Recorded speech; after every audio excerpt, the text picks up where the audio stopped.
before you actually manifest or create whatever it is you do, you need to become it beforehand.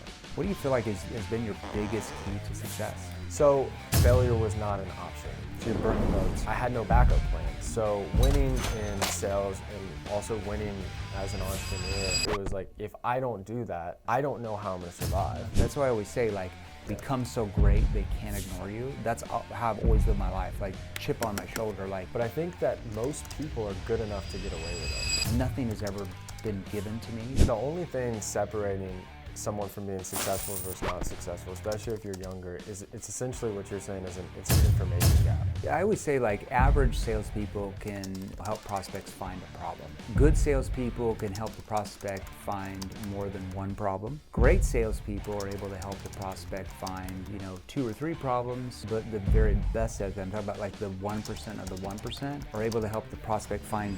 A lot of the way to do that is it's breaking preoccupation, and there's a couple ways that you do that. One is... All right, welcome to another episode of Closers or Losers. Jeremy Miner, founder of 7th Level. I am here with the one and only, the man, the myth, the legend. He's a young guy, which I love this stuff. Grant Mitt, how are you, Grant? Amazing, man. Thanks for, for having me on. Yeah, man, I started following you like, I don't know, maybe, I was just on your show, and I started following you maybe 2 or 3 months before that. I'm like, actually, this kid kind of knows what he's talking about sales. Like, I very rarely find somebody that actually has it kind of put together where they understand like human behavior and psychology and those type of things. So I was really impressed. That's why I wanted to have you on the show. Now, our audience, salespeople, entrepreneur, business owners, here's the questions they want to know. So so you started your own company when you were 24. 24. How's that even possible? Most 24-year-olds some of them are still like in college or trying to figure out their life. Yeah. How did this happen? So I played junior college football, and that was my first love. Okay, what position? Quarterback. Quarterback, really? Yeah, Interesting. Scrappy dual threat quarterback. Really? And so, my first, I'd say from 18 to basically 21, 22 was all football for the most part. Were you like super competitive or? Yeah, I mean, yeah, for sure. Super competitive. So like, because you're not like 220 pounds. No, not like, anymore. I used to be more bulked up. Okay, you kind of, okay, I got but, you. Yeah. so it was like half, I wanted to be an entrepreneur. The other half is I love sports. Yeah. And so it was just that competitive nature. And when, 18 years old, I go play football in Long Beach, California. It's me and 5 roommates trying to hustle, and California is expensive enough. Sure. And I got a first sales job out there, and I'd start these. What were you selling? DirecTV. DirecTV. DirecTV in Walmart's. In Walmart's. In Walmart's. So people were just flying by, like just oblivious. You're like, oh, hey, ma'am. Yeah, and so I had to learn sales, but California is so diverse that I had to learn how to communicate with all different types of people. Yeah, sure. And not only that, but people that did not want to talk to you. Yeah. And so that was kind of my first taste of, in many cases, being a salesperson and entrepreneur. Okay. And I was like, man, I'm kind of good at this. Yeah. And so anyways, I made it back to Houston, and I was like, you know what? I had D2 offers to transfer from junior college. Yeah. And I was like, look, So this is after your sophomore year, right? So you're 2 years in JUCO, and then you're... Well, so I redshirted the first year, so I was really kind of junior going into senior. Okay, so you got two years left of eligibility. Basically. So you're going D2. Okay, gotcha. But I was like, look, unless I'm the next Drew Brees, which I was good, I could put it wherever I want, but I'm not Drew Brees. Yeah. And I was like, look, I'm 22 at the time. All my friends are graduating. I feel like I'm behind. I was like, you know what? I'm going to have this genius plan. I'm going to transfer to University of Houston. They have a good business school. I have connections. I got to make some money. I got to learn how to make money now. Yeah, and I had no connections. I was just from Houston. So I got into U of H, but on orientation in January of 2018, I walk in, and they're in the business school, and they're going through the roll call. They say my last name, and I go, I'm here. They go, wait, I need to talk to you after this. And I was like, what? Yeah. And she goes, yeah, I need to talk to you. And I was like, okay. So I listened to the whole speech, and they come up, and they say, okay, so here you're pretty much about to be a senior. And I'm like, yeah. She's like, the problem is at U of H, you're a freshman. And I was like, what? She said, only 7 of your classes transferred. Well, how's that even possible? I don't know how it's not illegal. So colleges, so what you're saying is colleges are a business that's trying to make more money off of you by not transferring credits. Oh, I said it. Exactly. And so I'm not 18, 19 years old. Why did you start over? Yeah. Yeah, I'm 22. Every one of my friends is graduating. And my plan was, get a sales job, eventually start a business, finish this year off, whatever. So she's like, there's an appeal process, you combine whole thing. So I was like, okay, whatever. Yeah. So at the time I got back, my parents were divorced. My mom was like, you can sleep on my couch. I know it sounds cliche, but I was like, shit, this is amazing. I'm 22, who cares? Yeah. And it felt amazing because I'd lived with all these roommates in a shoebox place in Brooklyn. So I was like, this is great. I got my laundry or washer and dryer. This is great. So I'm Ubering all across Houston. I was like, I need to get a sales job and start getting into sales and doing this and making money. And my plan was, look, I'm living on my mom's couch. I got low expenses, which was a blessing. I was like, I'm going to save every single penny that I can. And I started doing that. And on top of that, investing into crypto and into stocks and everything. And then I became a top sales rep. I was super successful. What were you selling at that point? So it started in solar and sales, yeah. So you got into solar, right? Yeah. Big industry for us. Probably a lot of people watching us here are in solar, either virtual or door-to-door. Yeah. Yeah. Did you start door-to-door or virtual? No, so we neither. So we would set appointments, go out to the home, close it in person. How did they get the appointments? Was it from like a lead generation? Okay. Buy a lot of leads. Yeah, so you go to the home. Okay, this is pre-COVID. Pre-COVID. Okay. Had you had any formal sales training? Like, were you studying like, this training, virtual training portal, or going to seminars? Like, how did you learn how to sell? So, you ask that, and people always ask me, what's your favorite sales book? And I don't know. It was more so I've studied business, entrepreneurs, psychology, just every book that I could get my hands on since really 2014. Yeah. And so you have a combination of that on top of just so much experience and focus on developing myself that, I wish I could just tell you I was. So you just kind of went through like trial and error and had to figure it out. Yeah, you figure it out. And what really helped me is as I started managing other people, because it kind of slowed the process down, because it wasn't just me trying to work a deal. I could really observe and see why my sales reps are doing this, what persuaded them, what influenced them. So you were actually paying attention to sales calls. Most business owners don't. So I want to go back to that. So you got into solar as a salesperson for a company, right? You did obviously well. And then what year did you actually start your own company? In 2020. So in that 2-year period, I saved up over $100,000, and I decided, it's like I'm gonna go start my own business. And I started it, and I remember like 2 weeks later, and I lived in Houston at the time.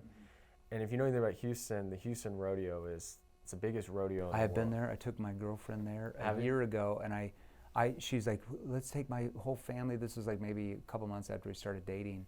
And I'd never met her family. She's like, let's take my whole family to the rodeo. I'm like, that's great. I'll buy all the tickets. Like, I'm the man here.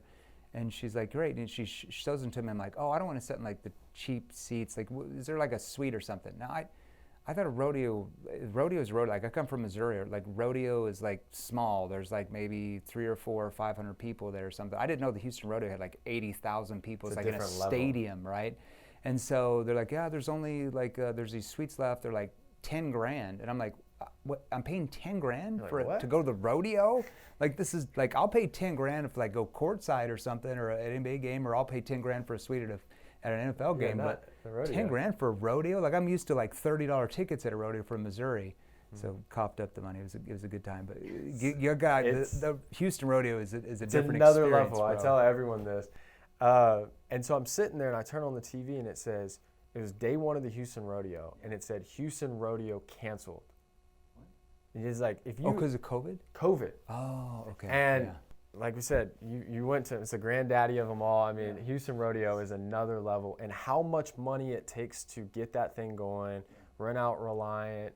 I mean, bars in the area all struggle for basically 3 weeks because everyone's at the rodeo. And I was like, this is not good. And so I'm starting the company. I end up hiring all these sales reps. So you started right before COVID? Right before COVID. Oh, perfect timing. Perfect timing. It was great. Right, yeah. And so anyways, you just deal with it, right? And Texas was great on that, and we just hustled, and I changed everything. We did everything remote. We did it either via Zoom or over the phone.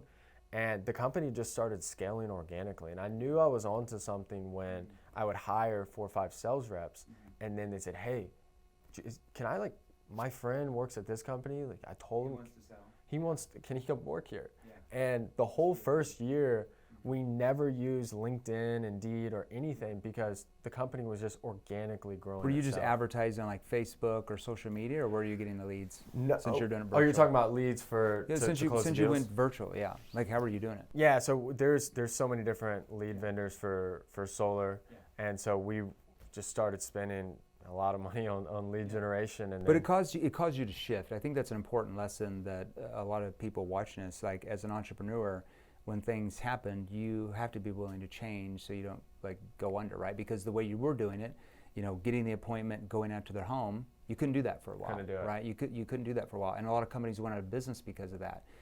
Like life insurance, we had a big life insurance agency like freaking out. There's just no way we can sell unless we're in front of the home. We're like, this is actually a good thing because you got to drive 30 minutes to get to this appointment. Then it takes an hour to close it or whatever, and then you're driving 30 minutes to the next, and maybe you saw 3 people that day. But now if you're on Zoom and you book like 8 to 10 appointments, you might see 8 to 10. You're going to see way more people. You just got to learn how to close better. Is that what happened? 100%. But what was interesting is like same thing in the life insurance things.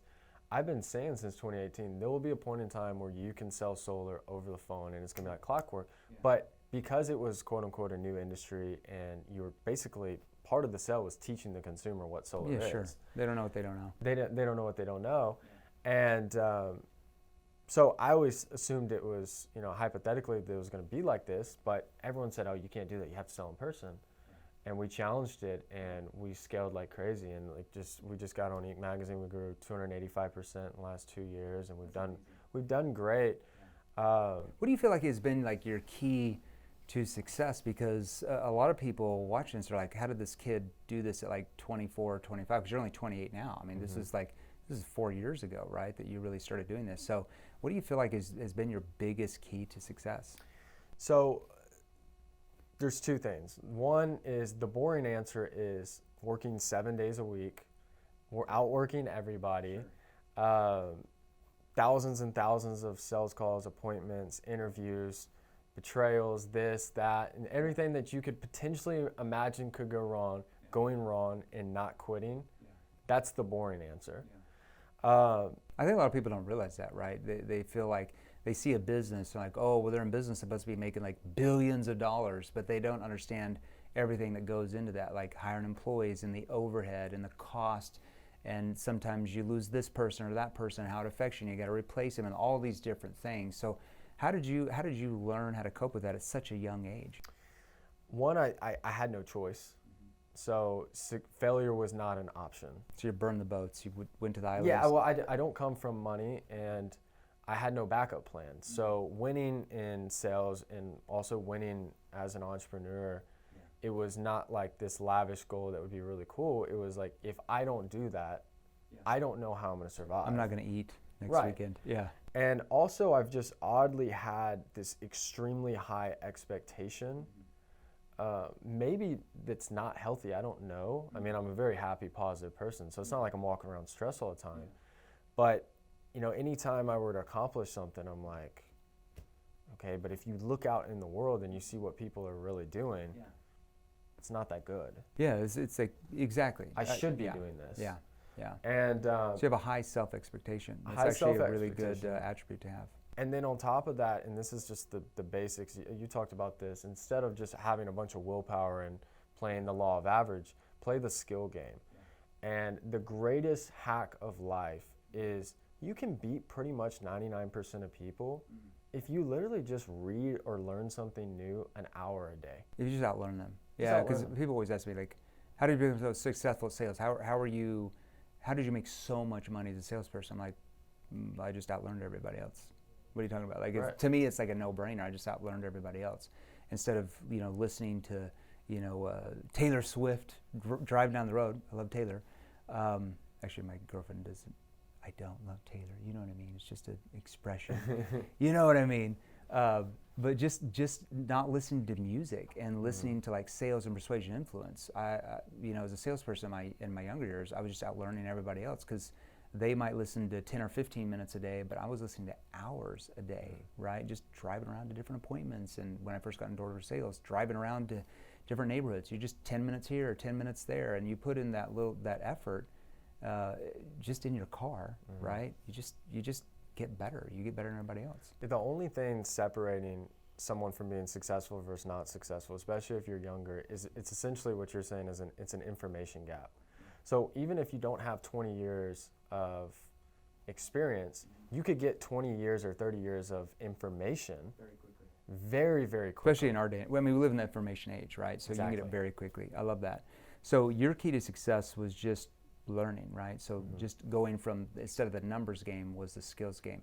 How did you train your reps to have that mindset that sales really wasn't a numbers game per se, it was more of a skills game to focus on the quality of each conversation? So one of the most challenging things to do is to train a sales rep that has been in sales. I actually enjoy training people who have a great personality, never been in it, because they're just absorbing all that information. And so I was, at the time, even when I started my company, I was 24 years old. So I was almost always the youngest person in the room. So I had to lead with my actions.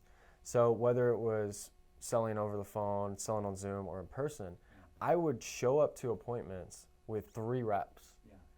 And because, you're young, and some of them, I'm as young as their kids, so Right, yeah. I was like, I'm not going to try to be a boss and do this. I'm just going to show you what I know, and after you experience that, you're going to be... Yeah, because they respect you now, because you're out there like closing 3 or 4 times more than they are, so they have to respect that. They have right? to. They have to respect that. That's why I always say, like, I don't know who said it, Steve Martin or somebody, become so great they can't ignore you. That's how I've always lived my life, like chip on my shoulder, like nothing has ever been given to me. It's just a chip on my shoulder that I was just gonna go out and make it happen. Exactly. Right? Like I think I come from the same type of cloth that you come from. No silver spoon here, right? So if I wanted to be successful in anything, I had to do it myself. And the way you do that is you simply learn. I always say that your biggest expense in life is your lack of knowledge. Yes. That is your biggest expense in life, right? Because if you have the knowledge, if you acquire the knowledge, it's really hard to fail. Like, people who fail all the time is because they just don't learn the right knowledge. Yeah. Because you have the right knowledge. If it's the same thing, like if I'm a neurosurgeon, I'm going to be successful in brain surgery if I acquire the right knowledge. That's why you go to school for 10 or 12 years to acquire that knowledge. But salespeople don't really acquire that knowledge. Salespeople, business people, no. And I think most of the reason is not necessarily that they're just lazy. You could classify that. But I think that most people are good enough to get away with it. And if you go look at this, I've experienced this because I started outsourcing and getting virtual assistants from overseas, and I'm like, these people are incredible. They work hard. If they have emotions problems, you'll never know. They're not bringing it to the job. They're not bringing it to the job, and they just focus and they execute. But so many Americans have great personalities. They know how to talk. If they have a last-minute deal or presentation, they can make something happen. And so they can get away, even now in America, with being sloppy. With being sloppy. And if you take that person that's talented and put the right information and training, it's lights out. Yeah, I always say, like, average salespeople can help prospects find a problem, right? Good salespeople can help the prospect find more than one problem, and then also understand what the root cause of the problem is. That's a different level. Great salespeople are able to help the prospect find 2 or 3 problems, the root cause, all of that. But the very best salespeople, I'm talking about like the 1% of the 1%, are able to help the prospect find 3, 4, 5, 6 problems they didn't realize they had, right? And they're able to help them understand the root cause of those problems, how the problems happened, not by telling them, because that goes in one ear out the other, but by their questions allow them to tell themselves. But most importantly, what separates them as a legend, just for somebody that was good or great, is that they're able to help the prospect feel what those problems are doing to them personally, even if they're a CEO of a Fortune 500 company. And that's what separates average, good, great to the legends. Those categories right there. I love it. So let's go back into this. So tonality, when I was on your show, we talked a lot about tonality. We focus a lot of that in our training courses with clients and different things. How did you learn how to use your tone to really get your prospects to want to open up, to want to engage? Because that's not something that's really taught by sales trainers or sales training companies at large? Hardly at all. So it was through experience, but what I noticed is your tonality. So the sales rep or the musician or the politician or the leader, the business leader, whatever, they teach the audience how to feel. And so what I noticed is, have you ever had the appointment, and every sales rep that's listening had it, to where you're like, man, that was just an easy deal. The lay down, right? You're like, no matter what you said, they're just like, yeah, this is great. And a lot of times, sometimes, yeah, it was quote unquote easier, but a lot of times it was only easier because that person was just like you. Y'all were from the same area, y'all connected, you had a similar viewpoint, the way you had a same religion, you had something same politics or something. Politics, you both like the Cowboys, and you just hit it off in that first 5 minutes. And they're like, so tell me what you got, Jeremy. And then you just went through the process like normal, and they're like, yeah, let's sign up. They just trusted you, And you're like, that was just an easy one. No, it was that you broke their preoccupation, and you got them to a normal state where they're like, just Jeremy guy, I like him. He's cool. He's from St. Louis. Yeah, we like the same stuff. I like this guy. You're different than most people. The question is, how do you get that with pretty much every prospect you talk to that maybe you don't have any of those things in common? Exactly. And so that's what I had to learn. And a lot of the way to do that is it's breaking preoccupation, and there's a couple ways that you do that. One is not being attached to the outcome. Every sales rep can sell a ton of deals or have a higher closing percentage when they're having a great week. Yeah, because if they've already sold a bunch, they don't feel like so needy to close this one. Exactly. And so the brain, there's been so many different studies that when humans visualize something and feel the emotion of what they're visualizing, that the brain does not know the difference between that imagination and actually experiencing it. So they tested Olympic athletes where they'd visualize themselves running, and the brains and neurons would react the same way as them actually running the race. Really? Okay. And so what you can do is, before you actually manifest or create yourself into the best sales rep, into the successful entrepreneur, great speaker, whatever it is you do, you need to become it beforehand. So let's say as a sales rep, a good practice is, let's say that you have a big day tomorrow and you have a lot of appointments. Visualize and feel what it feels like to close a deal. Visualize what it feels like to be the #1 sales rep, to see your name on Slack that Jeremy just closed 3 deals and broke the sales record. Visualize that. And show up, and one thing that I would do that sounds like a crazy person is I would just say, I'm closing, I'm closing, I'm closing. I would visualize it. And so by the time I'd walk into the door, I would have the energy as if I just broke the sales record and it doesn't really matter. You were detached from the sale. Completely detached from the sale. Causes the prospects to let their guard down. Right. And so when I'd come in, the first thing I would do is, I don't want to say not care, but I was just like, what's up, man? How you doing? Oh, good, just whatever. And I would just be so nonchalant that it was almost confusing. Like, was I even in sales? And I have this rule for our sales reps for solar is, do not sell solar in the first 10 minutes no matter what. So let me give you an example. You're at the beginning and you're shooting the shit and you find, you're from St. Louis and this, that, and the other. Like, oh, cool, just relate to it. Like, I'm from Houston, but I haven't made it up to St. Louis. What brought you out to Texas? And just listen. Then when you roll into discovery, what we do is just like, hey, so like, what got you interested in this whole solar thing? So what caused you to look at possibly going solar rather than just, keep paying XYZ energy? Like, why? Almost as if I'm the neighbor next door and Jeremy, you got solar panels, and I'm like, Jeremy, why the fuck did you get solar? Yeah, so it's a technique where you're basically pushing them away, and it causes them to defend themselves on why they're even looking to change. Yeah, and there's even times where maybe they like only set the appointment because the sales rep called them too much or whatever, and we'll still show up. It's like, but why solar? But why? Why not just push it down the road like a lot of homeowners do who keep paying the rate hikes because they don't know anything about solar or whatever. You just push them away. I'm like confused. I'm like, why is this even a thing? And they're like, well, I, to be honest, Jeremy, I'm not even really into solar. I don't know much about it. I've just been seeing it pop up in the area, and man, we just got this high bill. So I was like, screw it. Yeah, typically that's the reason why people come to us. They definitely don't want. They definitely want to lower the bills. They definitely don't want higher bills. That's probably one of the biggest reasons why they come to us, for sure. Right.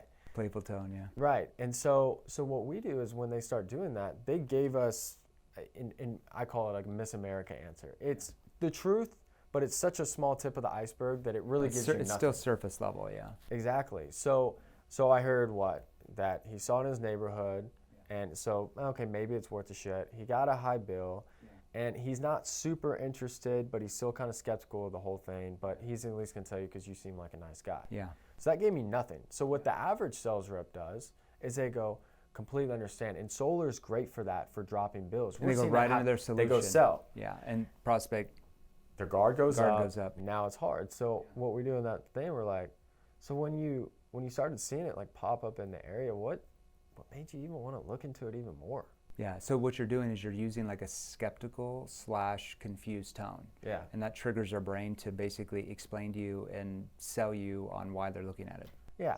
And then they're going to say, well, you know, one of the guys said his bill went down to $10, and you know, that would be nice if we could get something like that. And then yeah, we'd have to see if we could even do that. Some homes aren't even eligible for that. A lot of people come to us just to protect themselves from the rate hikes and stuff. But tell me a little bit about your bill. I know a lot of the year it's pretty low, but what have they been making you pay lately? You know, what's been going on with that? And then when they say it, everyone immediately goes to sales. Well, that's all about, instead go, well, did you call them?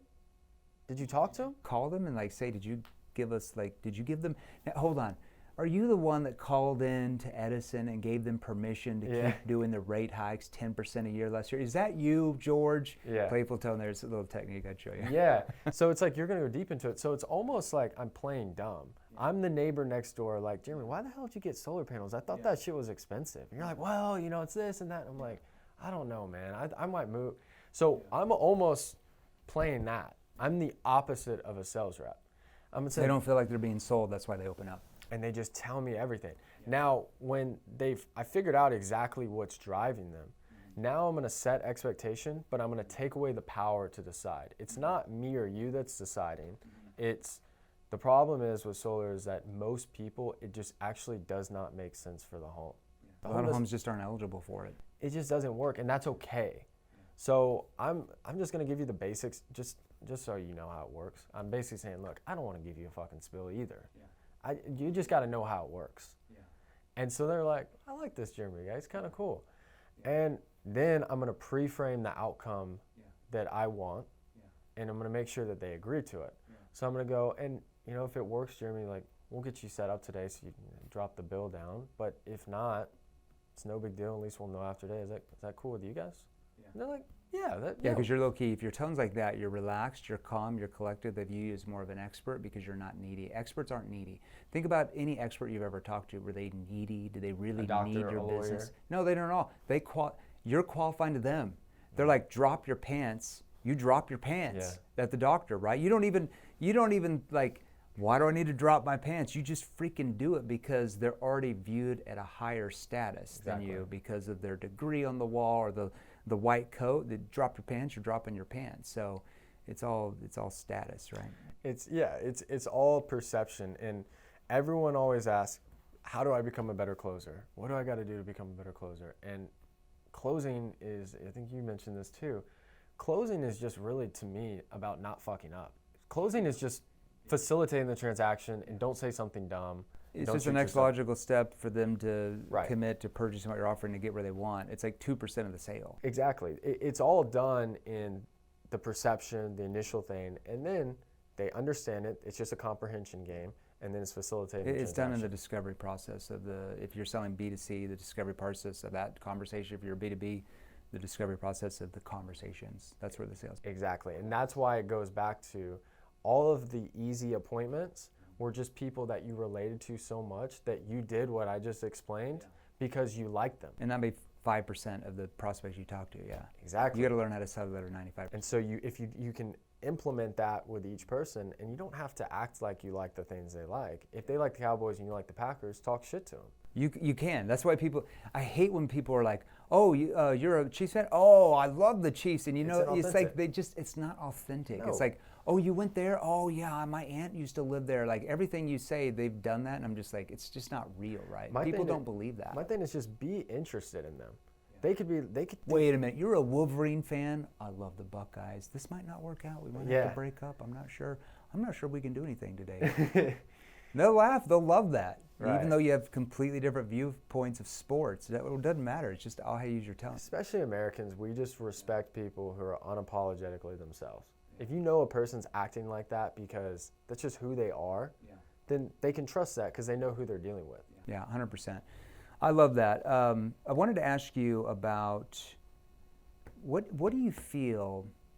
Because let's go back into that sales ball game because I really like the way you did that. So, how do you, in your mind, how do you get a prospect into results-based thinking or like over price or cost-based thinking? Because let's say solar, it's about the same, or maybe you could be in an area where in solar that it might be even a little bit more money for the bill to go solar initially. So, how do you get them into that end of like results-based thinking over price or cost-based thinking?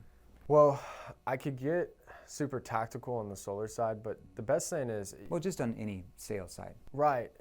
The biggest thing I would say is there's price and there's value, and there's price and there's also cost. So something could cost $20,000, but if you have $10,000 of maintenance over the next few years, that's super expensive. For the solar thing, what I usually say is that if a homeowner or sales rep thinks it doesn't make sense because the payment, then they don't understand the investment. Yeah, because they're just focused on the price or cost. They're focused on like, oh, I'm going to lower your bill, and that's the only problem that they try to go after, and that might not be that big of a problem for most. Exactly. And so, most people don't like the cheapest thing, and if they're saying that, they're basically saying they don't get the investment. So what I typically do is I'd say, well, let me ask you this. How long have you guys been living in this house? And they go, 10 years. I go, well, why did you guys decide to buy this house instead of rent it? They'll be like, well, we wanted to buy it because we wanted the equity and we didn't want to keep paying forever, blah, blah, blah, blah. Yeah, exactly. I see where you're going. And then what I would do is I'd say, well, let me ask you this. Like, let's just say you guys don't go solar. Yeah. Are y'all still planning to pay the utility bill?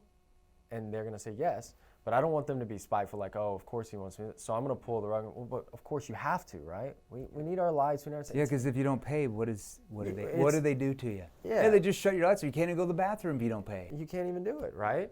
And so think about that, right? If we add that up for 25 years, how much are we going to end up spending? Like, well, this, that, and the other. Like, exactly. So let's go back to your home.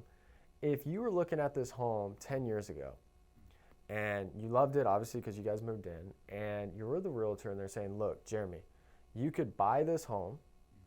You're going to have a mortgage payment. It's going to be $1,200 a month. Or they're renting it, and they're actually going to give you 2 months free, and it's only going to be $1,000 a month. Which one would you do? And they go, well, I guess buy it, own it, because then I would own it. And so you're going into that. So the person that asks the questions is always in control. And one thing is like it's a combination of that. It's that and controlling the questions, but it's also making sure you're not creating a spiteful buyer. So I always kind of do a takeaway. So when I ask that, the question is, are you going to pay your bill? Like their first instinct's like, yeah, no shit, I'm going to pay the bill. Yeah, I have to. I don't have a choice. Yeah. So I'm pulling the second they're saying it's like, yeah, of course, because we freaking have to. We have no choice. Yeah. And that's what happened. The same thing happened to me. Is like, so wait, I'm going to spend this money regardless, and I'm losing it. And in 20 years, I'm down $100,000, and I had no choice. Why not, instead of paying them, you just pay yourself? Does that make a little bit more sense? And they're like, oh, okay. Yeah, it's like, so what was the biggest reason why you bought the home rather than renting it? So you have a 20-year loan mortgage? Yeah, so after 20 years, you don't have to pay it anymore. So one of the biggest reasons why people go to solar is not just to save money on the electric bill. I mean, that's just like a small thing. It's really to protect themselves against the rate hikes. Mm-hmm. Like I know a lot of your bill's pretty low, but what have they making you pay lately? You get out the bill, then you compare it to bill. Like, yeah, if you can see your neighbor's bill here, let's see, 3 years ago he was paying about 13 cents a kilowatt, and then now he's paying 31 cents a kilowatt. So not that much. It's about a little bit more than doubled his bill is all. So what do you think do you think they're gonna like not do any rate hikes anymore? Like they're just gonna lower the bill? So let's say if they raise the rate by, instead of like 16% a year like they have the last 3, let's say that they say they're nice and they just call you guys like, we're only gonna raise it by 8% a year. What's 8% a year raised off your $250 a month times 25 years? So this is what you'll be paying 25 years from now, right? And you just kind of show them the numbers. And so the biggest reasons why people come to us is because they want to protect themselves against the rate hikes. So the reason why Julie with the red door, she walks that dog, the little poodle. Yeah, Julie. So the reason why she came to us to go solar is she was only saving like $15-20 a month on the bill. Like, who cares about that? That's a cup of coffees a day. But she didn't, like, when she retired in 25 years, and now she's on a lower income, but yet the bill is, as you can see, 3 times as high. She was worried on how she was going to pay that. So she just wanted to protect. So when everybody, like your neighbors over here, when they're paying the $675 here in 25 years, Julie still only has to pay $242, and after 25 years, she actually pays $0. So it's just different ways to do it. I like that. Yeah, 100%. Yeah, it's just, it's all about who's controlling the conversation and doing the opposite of what a salesperson would do. I totally agree. I think you hit it on the head when I was on your show. The greatest salespeople, and it's when you know that you're really close to mastering sales, is when your prospects don't feel like they were sold. And that's when they're like thanking you they're thanking you for you allowing them to pay you to solve their problems and get where they want, not you thanking them from buying. That's when you're still in sales mode and you're still where the prospect feels like you're selling. And it's all, and this is the thing, is that people are extremely lazy at reading people. They're not going to take the time to get to know you. This isn't business. This isn't meeting people for the first time. Well, they just don't know how. They've never learned how. Even if that, but I mean, it's just, think about it, like if you're at a restaurant, right, and someone walks in, you may not even get a chance to talk to them. But if they walk in and it's a guy with a super tailored suit, he comes in with 2 beautiful women, and then he's got a security guy behind him, he's got a videographer, he gives the owner a hug. You're gonna be like, who the hell is that guy? Yeah, high status, yeah. And so it's all perception. It's the same thing with business. That's why you see certain entrepreneurs doing so well and focusing on social media, is because if you are doing the things that a person that's perceived as a high caliber person is doing. It's social status. It's social status, it's social proof. And this goes down to sales, this goes down to being a first-time manager, this goes to being an entrepreneur. It's all about the setup. It's all about perception. Yeah, 100 agree. So Grant, where can they learn more about you? Is there somewhere they can learn about you, like learn about what you're doing? Where should they go? So check me out, obviously, on social media. So Instagram, TikTok, YouTube. Okay. Is it just underneath your name? Yeah, so just Grant Mitt. Okay, easy. Easy, Grant Mitt. My last name's super long, Mitterlehner, so I always just go by Grant Mitt for short. And then the Grant Mitt podcast, obviously I just had you on as a guest. So yeah, it's the Grant Mitt podcast and social media, man. Yeah, everybody follow him on Instagram at Grant Mitt, his verified account, and then make sure you watch his show. He just interviewed me on his show just a while ago, so make sure you watch his show for business advice, being an entrepreneur, learning how to start your own business, sales advice, those type of things. He's got good stuff. Grant, thanks for being on the show, man. Pleasure, man. It was great coming on.